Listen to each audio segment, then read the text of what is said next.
Oh, you're so kind, Mike. All right. Well, this past weekend, there's a lot of changes, needless to say, in the top 10. Let's just dive right in. Honorable mention, just making the cut. Okay.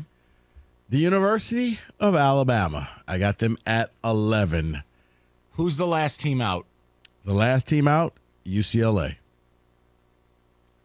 I'll live with it, but I've said it for weeks, and I stay with it. This is just not Alabama. O-line is subpar. Wide receivers are very average, and the corners are, well, outside of Rick's, bad. Right. You can have him at 10. I think that's a sign of the type of year it is, which Right. is I got him at a 11. very down year in college Right. football. I got him at 11. I mean, you lost to LSU, so they're on the outside looking in. Okay. At number 10 is UCLA. UCLA coming in at 7-1. Unless you stay up late nights, you probably haven't watched much Bruin football. They got the quarterback. They're getting it done. They don't play a ton of defense, but, man, can they score. Yeah, and again, their one loss was at Oregon, 3:30 kick. And, look, game went sideways on them. So I don't hate it. I don't. And I think, look, we have this bias with the SEC. How do I know on a neutral field what Alabama would really look like against UCLA? You don't.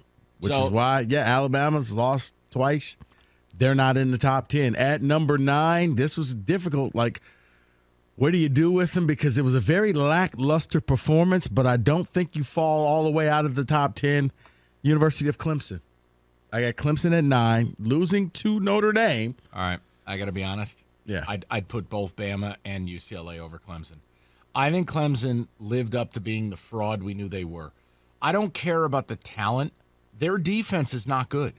You know, Brian Bresee and the couple edges they have that are awesome. What is it, Marcus Murphy, whatever his name. Like, Rico, it doesn't matter. Notre Dame bullied them. Yes. Bodied them. Right. And offensively, we've bitched about it for 2 years. I'm not mad at you. I'm just telling you, if I put them on a neutral field in the Peach Bowl and they're playing UCLA, I got UCLA. I'm taking UCLA. Okay. At number 8, Mike, this is the one that's a little difficult because I think they had the week off last week. Why? They picked the right week not to play is Ole Miss.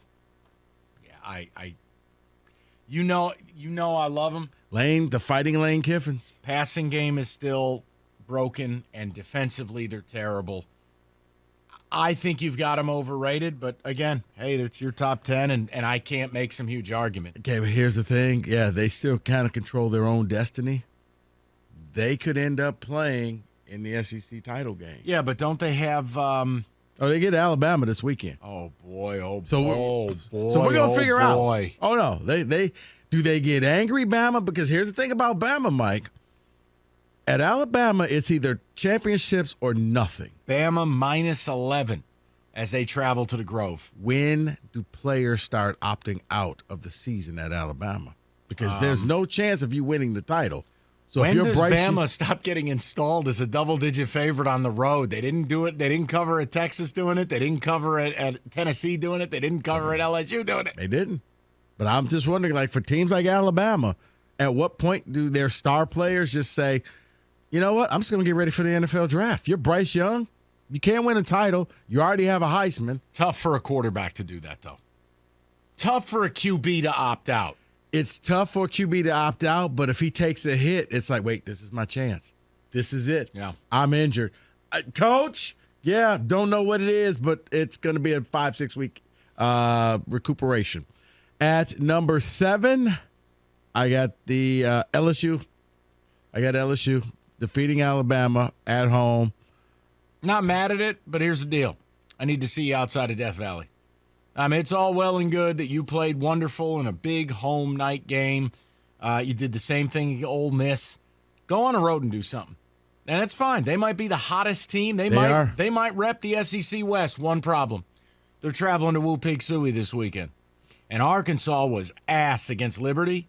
Yet, the line is LSU minus 3. Mm-hmm. Buckle up. That's got a letdown spot written all over it. Yeah, if I was a gambling man, I would just take Arkansas on the money line. I didn't even know what the point spread was, but I was like, yeah, I'm betting Arkansas on that game because you reached the mountaintop. Looks weird, smells weird, Yeah. is weird. At number 6, the University of Tennessee. They went into this game, and they found out what it was like to be the hunted and not the hunters. They found out what it was like when the world expects you to step up to the plate, and they swung and missed. It was bad. Georgia said that this will not be a game, and thanks for coming. And it was. I mean, it was – they just struggled all across the board. Look, but I still think that if you put them up against a lot of teams, they can still win. They just can't handle being the top team. You know what? I disagree in this regard. I think, that's a true road game at Georgia on the grass. Oh, by the way, you ended up with a monsoon in the second half. You put that game in a dome on fast track, and they play Georgia again, I'm not so sure they don't beat Georgia. Yeah, but see, here's the thing. I'm sure that Tennessee knew the weather report. And Georgia, but Georgia came out there and said, let's score everything early, because we may not be able to do this in the second half. Bottom line is, if I'm putting a one-loss team in this playoff, Tennessee's it.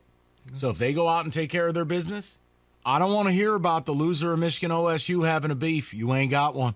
And that's what I'm saying. With that, yes, they're probably not going to get in the title game. But let me see, who do they finish up with? They don't need to. Missouri this weekend. Missouri, at South Carolina, and at Vandy. If they put up 3 impressive numbers, handle their business. So basically 40-plus points all 3 games. And guess what? You're not taking 11-1 Tennessee, whose one loss was at Georgia, who's the number 1 team in America, and you're not keeping them out of the playoff. It's not happening. Funny that you say that, Mike, because we go to number 5, the University of Oregon, who has 1 loss. And I am fascinated with their game this weekend. They're out at UW, Husky Stadium, 3:30 kick. That game, over-under, by the way, 71. Road Bo Nix, this is the problem. When they're at home at Outson, Bo Nix has been unreal. When they go on the road, he's, well, something. Look, I am a proponent. Oregon took the challenge of playing Georgia, and they got housed. But I will take a team who plays that game and loses over a team who sits there and plays much of nothing. So I think a one-loss Pac-12 team deserves real consideration to go to the playoff. Oregon's got a nice test. Well, if you tell me weekend. if Oregon runs the table, and kind of like we talked about Tennessee, your only loss is to Georgia? Right. So then, and it was at the beginning of the year? So here's the deal. You would have Georgia, you'd have the winner of Michigan OSU, you'd have Tennessee, and you'd have a one-loss Pac-12 team. Or at number 4, the team who's losing in Austin Saturday night. We got the Frogs, TCU. Yeah. And when they go and beat Texas, which they will do. Be a sweatshirt game? David. Sweatshirt game. I'm going to get the sweetest purple sweatshirt. Do you want? They have a sweatshirt with the frog fangs on there. Yeah. I'll be looking like Prince up in this piece. I'll show it to you. Listen to me. Sweatshirt game. And you know, I was on TCU preseason plus 1,800 for the Big 12. I don't hate them. But they've been behind in 4 of their last 5 games. They faced backup QBs seemingly every week. Now they go to Texas at night. I'm sorry. Like, their defense is so bad. It's so bad. But we'll see. Okay. I think they beat Texas. Sweatshirt game. Yes. At number 3, the University of Michigan. No argument, no problems. At number 2, I have Ohio State. And the reason why Ohio State is over Michigan right now, the best thing that happened to Ohio State, Notre Dame went out there and bombed Clemson. That made their non-conference schedule look a lot better than Michigan. You know what? You put them 2, you put them 3, you could put them 2 and 2A. Right. I don't think there's any big deal. They're going to play in a couple of weeks. The loser's out. Yep. So I could just tell you right now. Yes. Guys, we can do that as a topic. I'm telling you right now. And that includes Ohio State. There won't be a 2 Big Ten teams in this playoffs at all. And for Michigan, win out. Because your non-conference is going to hurt you. It's your non-conference, and it's arguably the worst Big Ten in 20 years. So you better win it. Because no one's devaluing you. And Ohio State, same thing, because I know we have lots of Buckeyes who listen. Sorry, you could take your resume, save it. Job interviews closed. You lose to Michigan, you're out. Yeah. And then number 1, of course, the defending champions, Georgia. Yeah, Daddy's home. Yeah. They reminded you of who they are when they can pay attention.